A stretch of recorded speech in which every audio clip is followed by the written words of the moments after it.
Welcome back to another episode of Ivy League Addict. I'm just out here with Clint today. Clint, I met a while, well, I've never met him till today, but we got acquainted through my old YouTube channel a few years ago and have talked back and forth. And he wanted to come down and explore with me and share his story of what he's overcame with all of y'all. So we're just walking around, and we actually just found some petroglyphs right back here behind me, but I'll show you them real quick, and then I'm gonna take off for a walk and let Clint share his story with all y'all, and then we'll just go exploring. So here we go. So we're just walking along, and we found these petroglyphs. They're kind of in a rock ledge, so hard to get to, but I might be able to get closer. We'll have to see. Looks like they got some kind of spiritual one there, and then a whole bunch of people, and all them lines with the maybe marked seasons, I don't know. And got a spiral. Alrighty, y'all, we're getting a little closer look at these petroglyphs. Doing the best I can, but oh, there we go. Almost feel like if I lean back anymore, I'm falling.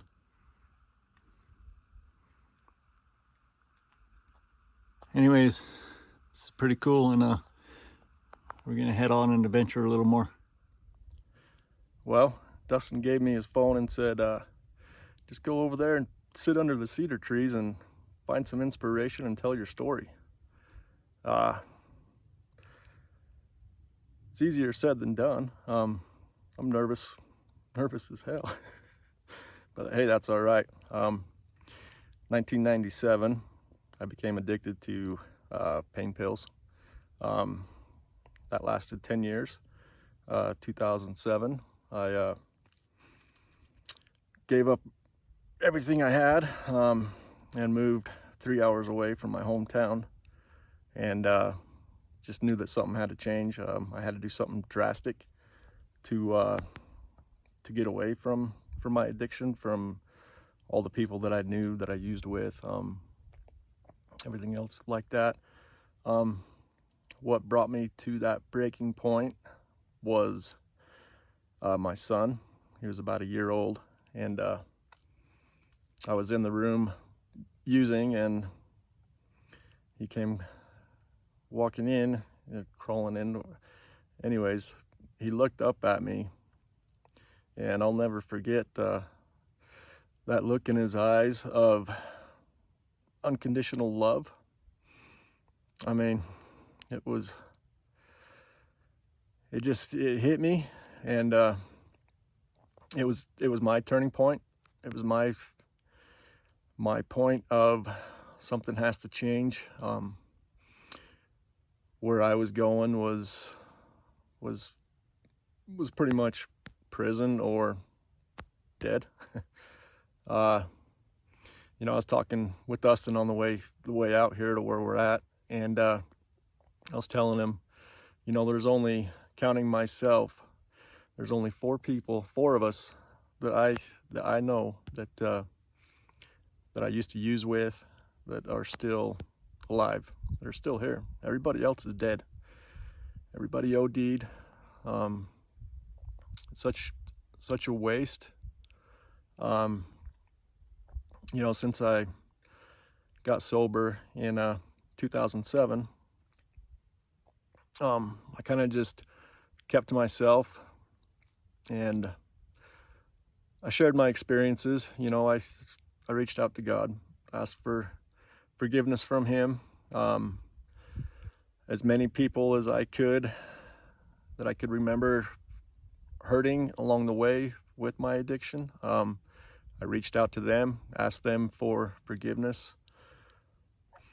Something I never really did was forgave myself for doing that, for admitting to myself that that it was okay that I done wrong.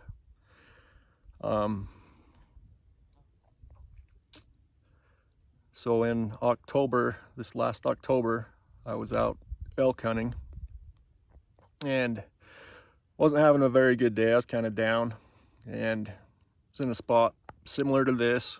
I out in the cedar trees and ledges, and I was sitting on a rock meditating, and was just kind of asking out, calling out to the universe, like, hey, why am I feeling this way? What can I do to make a change? And I sat there for about 10 minutes and stood up and proceeded to walk away from the ledge and continue elk hunting. And I made it 50 yards, and a force that I can't describe or explain. I just know what it was. It brought me to my knees, and man, I couldn't stop crying. I was crying uncontrollably.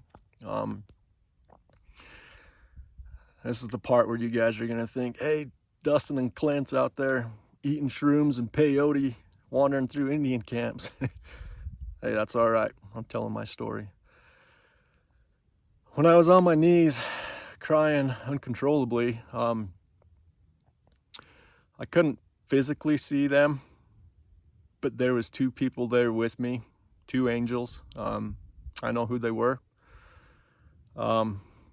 They had a big influence on my life. They're no longer here, obviously, but just the feeling I got, they said, you will forgive yourself. And so I did.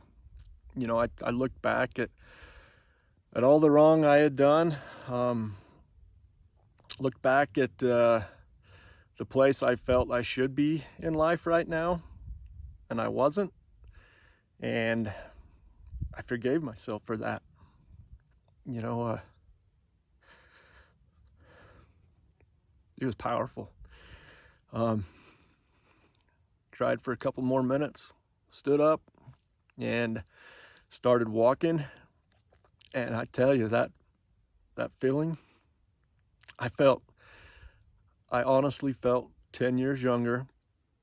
I felt 20 pounds lighter, like I could just run up a mountain, any mountain. I felt like a kid, and I felt so free, and it was so awesome.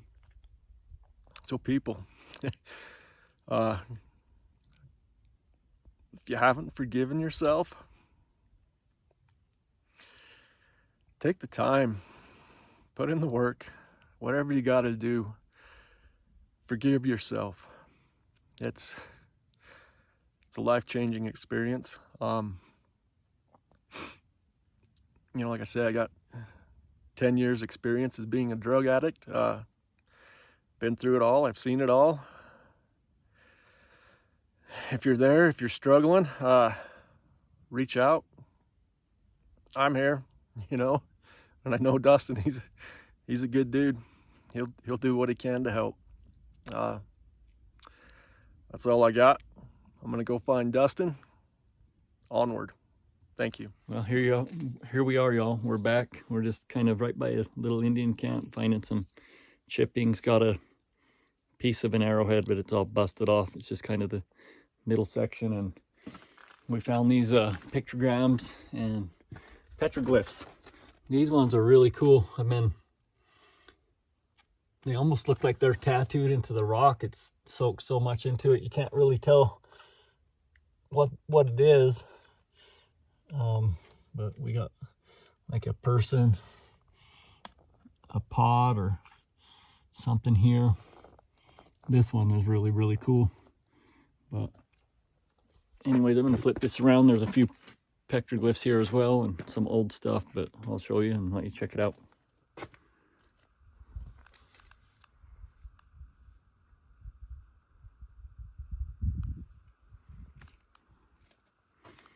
Got some old sharpening grooves all along here.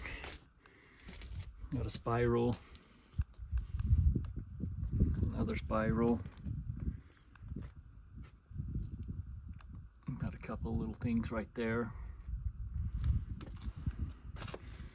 There's some stuff here too, but it's all just so old and worn out, you can't really see a whole lot of it anymore. And it looks like there's maybe some paint here as well. I don't know. Can't really tell. A lot of it's kind of gone. There was something right here at one time. It's gone. Oh, we got, I didn't see this one yet. We got that right there.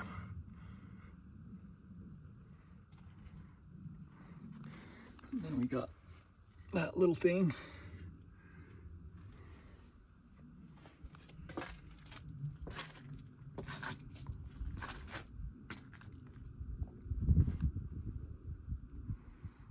We just been walking around kind of just exploring, and we kind of hit a spot where we were in a little camp, which they're everywhere here, and look what I just found.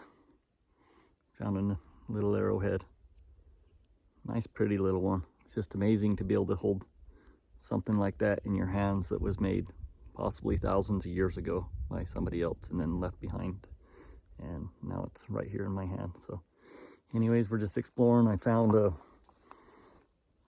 this as well.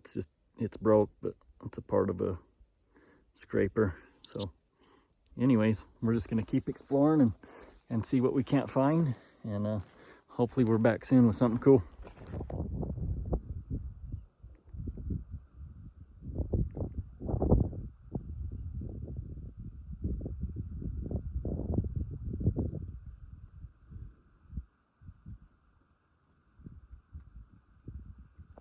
Well, y'all, here we are. Just back to the truck. Me and Clint's kind of split up for a while. He's out exploring, checking out the petroglyphs and Indian camps. We've hit more Indian camps, and just been enjoying a good time together.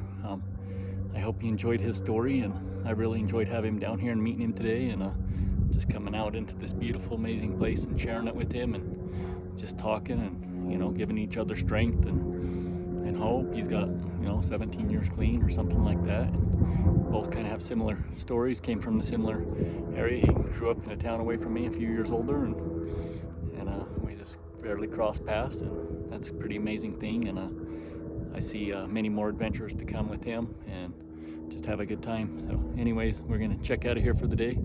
Please like, share, and subscribe, and we'll catch you on the next one.